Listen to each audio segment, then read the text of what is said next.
comme je l'ai dit dans le précédent podcast, l'objectif, en fait, en Extreme Ownership, c'est de dire on a une mission et elle devient notre mission à tous. En faisant un commandement décentralisé, moi je donne des objectifs, des standards qu'il y a là-haut, je m'assure que vous les compreniez, puis une fois que vous les avez, vous trouvez des solutions plus propres à votre réalité, votre expertise, vos capacités, puis votre vision des problèmes pour qu'on atteigne la mission en faisant chacun le mieux qu'on peut avec ça.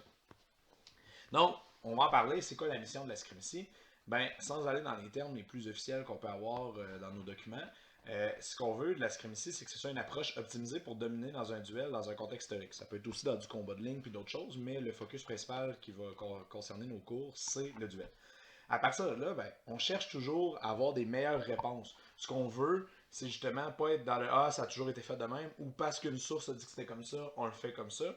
La ce qu'on veut, c'est de se dire on veut les meilleures réponses, on veut la meilleure manière de dominer dans un duel historique, puis on va aller travailler fort pour aller chercher ces réponses-là. Ce qu'on veut aussi, c'est que les élèves apprennent toujours mieux.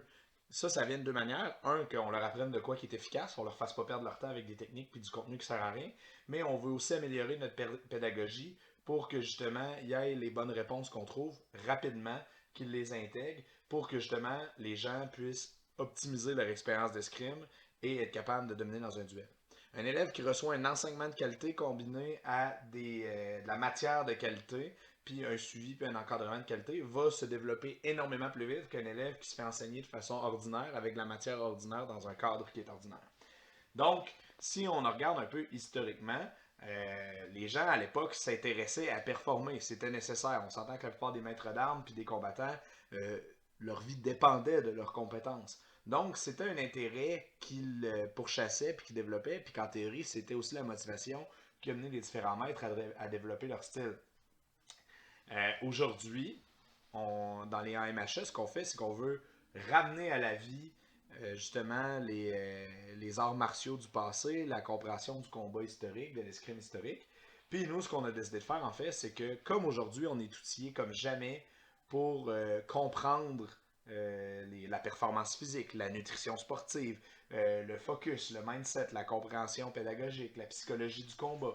On est mieux placé que jamais pour comprendre comment les lois de la physique puis les outils interagissent. Ben nous, la scrimatie, comme on est dans un but en MHA de ramener à la vie l'escrime ancienne, le combat médiéval, comment que les armes étaient utilisées à l'époque, ben nous, ce qu'on décide, c'est qu'on pousse plus loin. On part de cet intérêt historique-là de se dire, hey, on développerait le système qui nous permettrait justement de dominer dans un duel historique et on utilise tous les outils qu'on a aujourd'hui pour trouver les meilleures réponses plutôt que se contenter de ce qui peut être fait avec moins de perspectives. Avec ça, vient donc l'intérêt que la Supremacy s'attaque à ces différents éléments-là. Puis ça vient avec le fait que justement, en Extreme Ownership, ben, on a besoin d'outils pour atteindre ces objectifs-là. Si on en parle un peu de ce qui a mené à la motivation de développer certains de ces outils-là, ben, on peut penser à récemment que quand on allait en événement, il y avait des gens qui aimaient notre approche, mais il n'y avait pas accès. Le dos il trouvait, mettons, que c'était donc bien cool comment les élèves de Gabriel Mayotte performaient, mais il habitait à Gatineau, puis il n'y avait pas accès, sauf peut-être à la limite dans un camp, un séminaire qu'on organisait ou autre. Ben maintenant, nos gens sont outillés comme jamais parce qu'on leur donne des campus un peu partout. Donc, ça permet à ces gens-là d'avoir accès à nos méthodes. Ça, ce que ça fait, c'est qu'on peut permettre des gens à atteindre la mission de la Scrimsy, c'est-à-dire d'avoir accès à une approche optimisée pour dominer dans un duel de contexte historique. Mais, au-delà de ça, c'est pas juste par bonté de cœur qu'on ouvre des campus pour que ces gens-là aient accès. C'est cool. À la limite, on peut dire que dans un monde capitaliste, peut-être qu'un jour, ça va être assez rentable pour dire que le volume est vraiment intéressant. Mais on va aller un petit peu plus loin dans notre réflexion. C'est à quoi que ça sert l'ouverture des campus, puis pourquoi essentiellement on parle du fait de vouloir atteindre des objectifs de nombre d'élèves, d'ouvrir des programmes, etc. Ben, on va y aller ainsi. Donc, plus qu'on ouvre de campus, ben, plus il y a de gens qui ont accès. Plus il y a de gens qui y ont accès, plus on a de données qui permettent d'étudier davantage ce qu'on fait. On a donc accès, grâce à tous les outils et beaucoup de données par beaucoup de combattants, la possibilité de justement faire des études qui vont nous permettre justement de faire grandir la matière. Donc, toutes ces études-là que les combattants ont à force qu'on le fasse puis qu'on puisse les regarder aller, nous permet de rassembler leur expertise puis leurs perspectives différentes dans des rassemblements qui vont eux-mêmes justement, encore une fois, nous permettre de faire évoluer la matière. Plus la matière elle évolue, ben, plus on a de l'expertise. Donc, plus il y a de gens dans des campus, plus il y a de gens qui peuvent aller dans des événements communs, plus il y a de gens dans des événements communs qui font varier leur expertise, plus on est capable d'étudier pour faire grandir la matière. Et donc, plus on a d'expertise en général qu'on est capable de retransmettre ensuite en filtrant les meilleurs éléments qu'on découvre. plus notre expertise est grande, ben, plus on peut réussir notre mission, qui est justement de développer une méthode de combat qui nous permettrait de dominer dans un duel dans un contexte historique.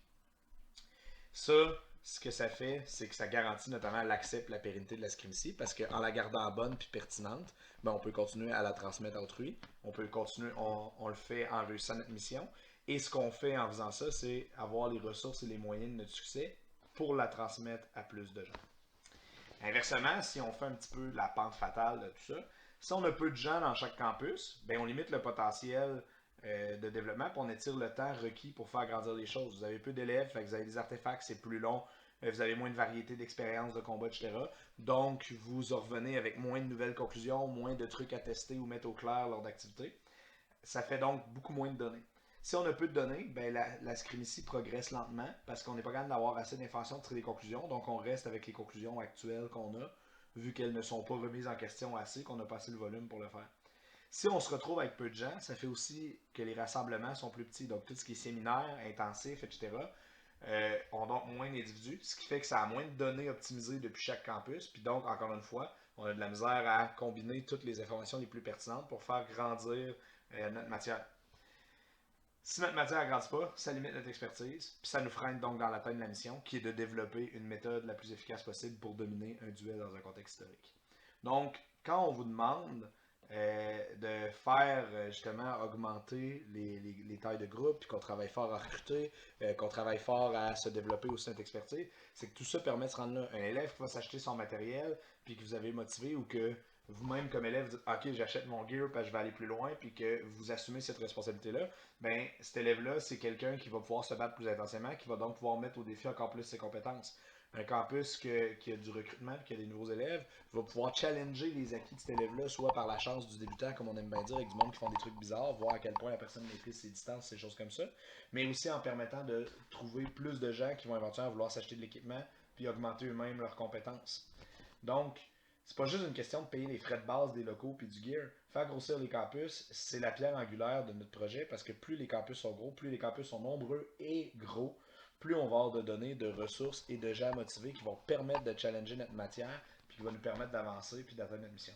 Tu sais, je vais vous le dire ben honnêtement, si on parle un peu de ça, si j'avais juste voulu faire de l'argent, j'aurais acheté moins de matériel, j'aurais loué beaucoup moins de locaux, puis j'aurais optimisé essentiellement ce que j'ai déjà pour faire de quoi de plus gros avec juste des services corporatifs. Parce que tu sais, tout le temps que je mets à supporter le développement des campus, je pourrais le mettre à la place à aller faire plus de parascolaires, je pourrais le mettre à la place à aller dans des entreprises pour faire des groupes, je pourrais organiser des activités qui seraient très, très, très financièrement valides parce qu'à la place, je serais payé pour aller donner l'escrime plutôt qu'en ce moment qu'on paye pour louer des locaux puis des ressources pour être capable d'en donner. Donc, ça vous donne une idée de ce qu'on en est.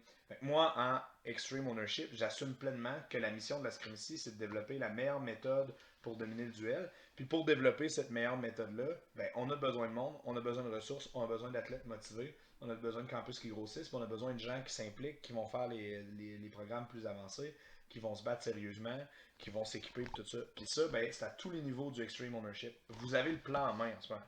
C'est plus de campus, plus d'élèves, plus de programmes d'un campus pour que les gens soient meilleurs, plus équipés, plus outillés.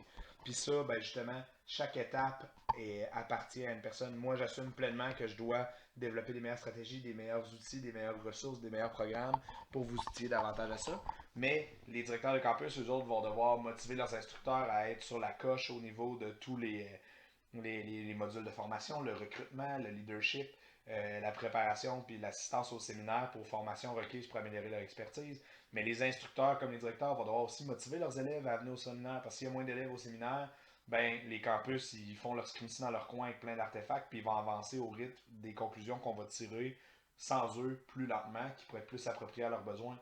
Donc, ces instructeurs-là, encore une fois, en allant sur place, en assumant qu'un leader doit accomplir la mission puis la partager avec ses participants, va dans les activités, motive ses propres élèves à le suivre, ben là, on se retrouve qu'ensemble, on va tous accomplir ça. Puis un élève qui comprend c'est quoi la mission de l'escrimacie, c'est-à-dire développer un escrimeur de talent pour dominer le duel, ben il comprend que juste faire son petit 2 heures par semaine, c'est peut-être pas assez.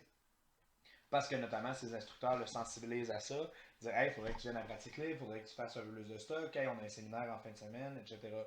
Donc, tous ces éléments-là vous permettent de faire que cet élève-là va être au courant, puis lui-même, à partir de là, pouvoir prendre les décisions et assumer pleinement sa responsabilité comme escrimeur pour s'améliorer.